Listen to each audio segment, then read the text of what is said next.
Israeli সংবাদপত্র হারেটজ সম্প্রতি তাদের এক প্রতিবেদনে ইসরায়েল ফিলিস্তিন যুদ্ধে ইসরায়েলের নাজেহাল হবার কিছু নজির তুলে ধরেছে।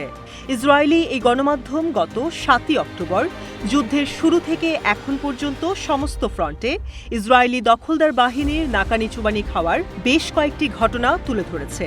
এসবকে তারা ইসরায়েলি দখলদার সরকারের ব্যর্থতা বলে দাবি করছে।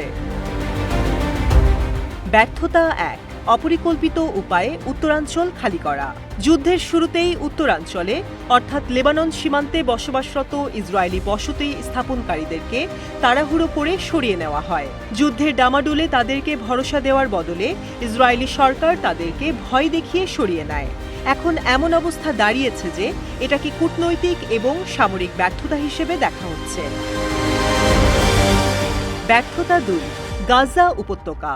এই সংবাদপত্রটি উল্লেখ করেছে যে গাজা উপত্যকায় আক্রমণের লক্ষ্য ছিল হামাসকে নির্মূল করা, কিন্তু ইসরায়েলি দখলদার বাহিনী হামাসকে ধ্বংস করা তো দূরের কথা, হামাস এখনও শক্তভাবে দাঁড়িয়ে আছে, কিন্তু তারা যুদ্ধের নামে গাজা শহরকে পুরোপুরি ধ্বংস করে ফেলেছে। ব্যর্থতা ৩, কার্যকরী যুদ্ধ কৌশলের অনুপস্থিতি। এই সংবাদপত্রের ভাষ্য মতে কার্যকরী যুদ্ধ কৌশলের অনুপস্থিতি এই যুদ্ধে ইসরায়েলের অন্যতম ব্যর্থতা। যুদ্ধের ৬ মাস পরেও গাজায় এখনও কোনো পরিকল্পনা নেই।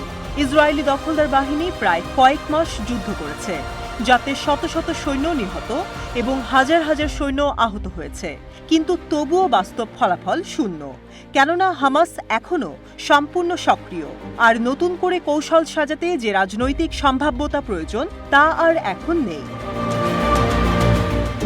ব্যর্থতা ৪, ইসরায়েলি বন্দীদেরকে মৃত্যুর মুখে ফেলে দেওয়া।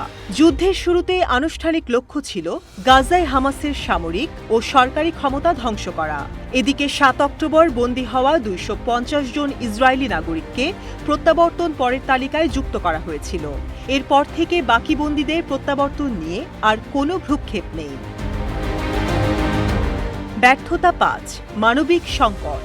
হারেটজ সংবাদপত্র বলেছে যে গাজার উপর অন্যায় আক্রমণের ফলে সেখানে খাদ্য, পানি এবং ওষুধের তীব্র ঘাটতি দেখা দিয়েছে। এতে ইসরায়েলের মিত্র দেশগুলি সহ সমগ্র বিশ্ব ইসরায়েলি দখলদার বাহিনীকে দায়ী করেছে। ব্যর্থতা ৬, ভুয়া ঐক্য। ইসরায়েল ফিলিস্তিন যুদ্ধ প্রসঙ্গে বর্তমানে ইসরায়েলে বিভিন্নভাবে মেরুকরণ এবং বিভাজন চলছে, কিন্তু ব্যর্থ সরকার সেসব ধামাচাপা দেওয়ার জন্য একটা ভুয়া ঐক্যের ব্যানার ঝুলিয়ে রাখতে চাইছেন মানুষের মনে। ব্যর্থতা ৭, নিরঙ্কুশ বিজয়ের ফাঁকা বুলি। এই সংবাদপত্রটি দাবি করছে যে ইসরায়েল ফিলিস্তিন যুদ্ধে নিরঙ্কুশ বিজয় নেতানিয়াহুর ফাঁকা বুলি ছাড়া আর কিছুই না। নেতানিয়াহু মূলত নেতা হিসেবে তার ব্যর্থতা লুকোতে নিরঙ্কুশ বিজয়ের মূলা ঝুলিয়েছে। বাস্তবে তারা এখনও হামাসকে ধ্বংস করার ধারে কাছেও নেই।